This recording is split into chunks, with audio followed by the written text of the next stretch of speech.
Hello guys, welcome back to the video on the Stratus Forecast Weather Channel. This is going to be a little bit of a quicker video, but we're going to be going over a bunch of different things, such as a couple of winter storms could be possible in the next couple of weeks, along with temperature increases will be on the horizon. Temperatures could get quite mild across much of the country in the coming days, especially in the future. And then we're going to be looking for more chances to see the northern lights. The Space Weather Prediction Center just came out with a new update, and we'll be discussing a whole bunch of other things. So, first off, we're going to get into radar and satellite. So currently, as of now, there's some snow showers up through the upper plains, specifically near the Minneapolis area in Minnesota. Cloud covering snow and rain showers cover much of the central plains through Wyoming, Nebraska, and parts of Utah, as well as Nevada, and even stretching towards Idaho and Montana. Snow showers occurring in the southeast, mid-Atlantic, and the northeast in New England. Some of this is lake effect snow showers, and we're having some rain showers with a little bit of cloud cover across the Carolinas, especially around their coastline, and in parts of the Florida region in the southeast. Now we're going to get into the future radar. But before that, we are going to be seeing some relief from the fires and the drought situation happening in California. We will eventually see some rain in this forecast. So this is a 6 to 10 day temperature outlook, and this will prove this kind of situation right once we take a look at the weather models. But above average temperatures and very likely above average temperatures expected for much of the southeast, and this goes through the central states and up through the Midwest and the upper plains. Below average temperatures expected for the Pacific Northwest and Southwest in the United States, and as well as the Northeast and New England. The 8 to 14 day temperature outlook looks to be the upper plains and the Pacific Northwest for below average temperatures, and above average temperatures expected for much of the eastern, pretty much the entire eastern half of the country, as well as the southwest parts of Texas. The 6 to 10 day precipitation outlook looks to be much of the country under a above average chance of seeing precipitation. This includes the Pacific Northwest, the southeast, the central plains, and even stretching up towards the Midwest. And below average precipitation expected for much of the southwest, and near normal chances everywhere else. The 8 to 14 precipitation outlook gets even more extensive and expands well across the United States, covering most of the United States, including the Pacific Northwest, pretty much the entire central parts of the United States, down to the southeast and up to the interior northeast of New England. And this will cover pretty much, I'd say, like 70% of the United States. And then the southwest will be below average precipitation. And before I forget, I just wanted to talk about this. This would be kind of kind of a tinier story, but the auroras will be active tonight across the northern half of the country.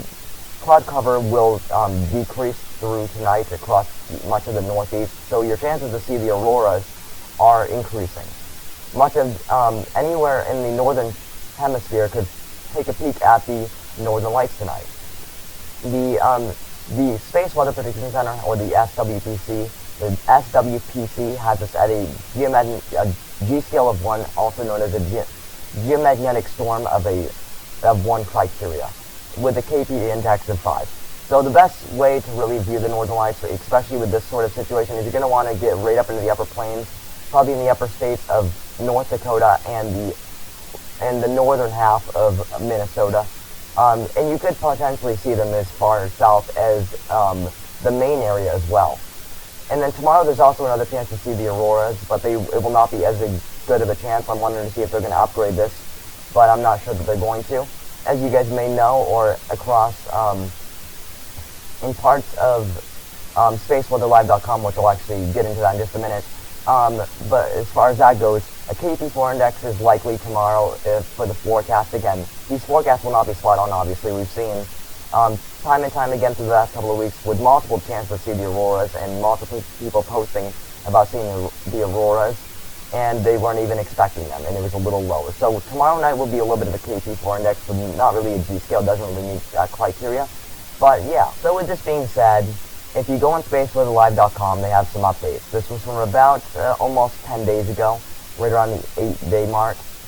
They had a picture of a coronal hole that faced Earth. This is kind of in the southern hemisphere, but as you can see, as we read more into this, a coronal hole is facing our planet today, which is sending a high-speed solar and wind stream us, which could enhance geomagnetic conditions. And I think that's what we're seeing. So basically the black here in this little area shaded in black or on the sun, basically this is a picture of a coronal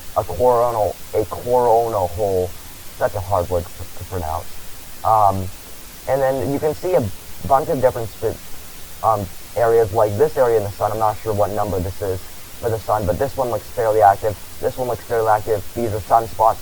This one looks fairly active, and I think a bunch of them are on the other half of the sun, but these are what you call solar flares. So this could get interesting in the next couple of days. But like I said, if you're interested in seeing the auroras, your chance will be tonight and probably tomorrow night as well. We'll have to see what kind of solar flares will peak throughout the next 24 hours, but that may increase the potential of seeing the auroras. But I'd say your best chance is going to go in the upper plains tonight and across maybe the far northern half of Maine to perhaps see the auroras. And then tomorrow night is your chance tomorrow. So with the temperatures being said, you saw that little update from the CPC, the Climate Prediction Center. A little bit of an uptrend in warming temperatures. So as we go on, you're going to see this kind of warm air build in the southeast. This warm air is just going to get tucked tight down in the southeast for just a little while longer before the warm air finally gets lifted up farther into the U.S. by a cold front. So as the cold front, you'll see so here's the trending of the warm air. It's going to finally reach its way, potentially even to areas that are seeing well below average temperatures right now, as far as, and even in some cases, well below zero. This is going to eventually make its way to the northeast, but it's going to take a little while. It's going to take a cold front. In this case, really, you're going to need a cold front to have any chance of really getting this warm air all the way up into the Great Plains and as far as the northeast. Now, I'm not talking like extremely mild. I'm not talking like 50s, 60s, 70s. I'm talking more like 30s to near 40, something like that. But it's still a little bit more above average. But cold air will start to rebuild in the Canadian area. And that cold air will eventually take over, we think, but warm air will definitely be the bigger story. And warm air will be not a great thing for parts of the southeast that just got covered in snow. By the way, you should take a look at some of the images on internet or stuff like on Facebook. There's some incredible imagery of satellite images of snowfall underneath the clouds on satellite images down in the southeast. So I think this might actually cause a little bit of a flooding threat, since the warming trend is going to get more increasing before we finally get a cool down. But when you get temperatures near 60 and 70, and with 10 inches of snow, you're going to deal with some flooding. And this doesn't make it any better. We're actually expecting some severe thunderstorms in areas. We're actually expecting some sort of thunderstorm threat. I wouldn't say severe yet, but thunderstorm threat in the southeast, which on top of that and on top of warming temperatures, that's going to create this threat for flooding. Not a significant flooding threat, but it could be on the more minor to maybe moderate side of flooding, because you get warming temperatures and rainfall at the same time. Heavy rainfall will lead to poor drainage, stuff like that. But so as we continue on, that warming will finally make it into the northeast. We'll get a little bit of I'm not talking like really warm temperatures. I'm talking like a little bit of above average temperatures, okay? And then cold air is going to reinstate itself and take charge once again, and these temperatures, apparently by the 9th of February, we're looking at pretty much the entire northern half of the country, and even that cold air trying to push down into the southern states. Obviously, this is still a few weeks, 1 to 2 weeks out, so things will obviously change, but it's looking on the colder side of things after we get a brief warm-up. Now, as far as the European model goes, I mean, the European model has been quite off with these winter storms. Obviously, the GFS model was thinking a winter storm would take more of the line of snowfall getting up on the I-95 corridor for much of the northeast. But and the low pressure system kind of hugging the coast. And the European model was kind of hinting at it, staying a little bit farther offshore, leading to a little bit more of lighter snowfall accumulation rather than moderate snowfall accumulation. In some case, rather significant snowfall accumulation. It did side with the GFS on like the last days. So we've seen that with the GFS. That's why I mean, the European model has been a really good winter storm tracker, but the GFS model has been really good, especially with the hurricane season as well as the temperatures as well. So we're going to see this warm air once again. On the European model, it's showing it as well. We're going to see that warm air building. This is not what you want to see for snow lovers, especially if you're down in the southeast, or even in some cases up into the central plains and into the northeast. Because you see what's going to happen here. That warm air is going to eventually overlap this cold air boundary, this cold air mass, and will eventually peak its way up into the upper plains. So this is going to switch things from well below zero temperatures to slightly above average temperatures, and in some cases well above average temperatures. But that warm air will eventually make its way into the northeast. It's going to have a hard time doing so. You're probably going to get temperatures 45, at the very most 45 degrees. Some cases maybe closer to 50 before cold air wins over again. So in general, the last 2 months, late December into January, and now we're into late January, the cold air has been really dominating, and I think that's going to stay the same. Typically in the last couple of winters, we've seen warm air dominating, generally because of global warming, but cold air is dominating now, and this is a great sign for people that enjoy winter. So that cold air will eventually win over, and I'm actually concerned about potentially around the 31st and 1st, we're going to get an Arctic blast in the northeast, and it's looking more likely across the GFS and the European model, also known as the ECMWF model. It's persistently and consistently showing a significant, well, not significant, but some sort of Arctic blast in the northeast, where temperatures do, even down to the coastline, we hug into the lower single digits and below zero everywhere else. So yeah, interesting is coming along. Now we're going to take a look at precipitation. Alright, so we're going to go with the European model, and then we're going to take a look at the GFS. I just want to kind of, give both sides a fair shot at forecasting. So we're watching another severe weather threat down in the southeast. It starts somewhere in Texas and could even get into parts of Georgia and potentially even the Carolinas if this line stays together. But so first off, this cold front that we've been watching still looks to be the same across Canada and bringing a snow shower and potentially even snow squall event across the northeast, and that still looks like it may happen. So that system goes through, and then we get, basically what you get with cold air like this, you get clipper systems, and that's exactly what we could see here. This looks more of like a winter storm to me in the northeast, this particular one with the 991 pressure, but a 991 millibar pressure is kind of hugging the coastline, which means it's a little weaker, which means that warming trend is going to be a little bit harder to get there, so it's going to be a close call. That goes through, and then here comes the severe weather threat, okay? So the European model gets it to about central Arkansas before the line falls apart, but this could be a good severe weather threat for parts of Texas. It looks like a solid line to me. The cold front is a little bit disorganized to me. I don't know why the low pressure symbol is all the way down here. It should be more like up here where the snowfall is, but whatever. So that system goes through, and as you can see, it gets through about central Arkansas, and it falls apart. But then we get another system that develops potentially through the first days of February, and then that system eventually gets in the northeast. And yeah, things become more interesting from there on. Now, as far as the GFS model goes, the GFS model is still hinting at a winter weather event in the northeast, especially not very far from now, about 4 days away from this area of low pressure. A very strong area of low pressure up in the Canadian area, bringing a snow shower and snow squall event to the northeast, particularly in states from about the Pennsylvania on northeastward through Maine. And then we get clipper systems, so they're both sort of agreeing with this kind of trend. And then we get a little bit of severe weather threat that comes through. It starts in Texas with a little bit of snow and sleet and freezing rain possibly in the northwestern half of Texas. And then that system kind of holds together through the states all the way through the Carolinas, with a little bit of a severe weather threat. Maybe not so much once you get towards, Georgia and the Carolinas, because then it doesn't really look like a severe weather threat. It looks more like a heavy rain threat. And then we get a little bit of an area of low pressure that comes through here. And then now the GFS model is showing a strong area of low pressure system, bringing strong winds to the northeast and a potentially freezing rain event across Maine. Again, this is still like 2 weeks out, so things are obviously going to change. But that's that. Also, the drought situation. So the areas of low pressure do not look as significant and as strong to me as they did yesterday. So California will still receive rain and snow, but it's going to be on the lighter side of things. And we can show that with the European model as well. I believe it's going to go with the same thing, if not a little bit less. So as you can see, a little bit of shower activity. It's not going to help out with the drought. We were talking like an inch of rain in some spots. It doesn't look like that's going to be the case anymore.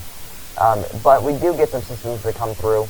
The atmospheric river kind of takes in control, and that's really that. So the European model, as far as snow goes, here's a kind of general idea of what you could see. So again, most of the snow has been kind of switching more off to the west rather than the east. So it's basically an area from about the Mexico area all the way up to the Upper Plains, back to the Great Lakes region, and all through the northeastern New England, and even in parts of the western half of the country.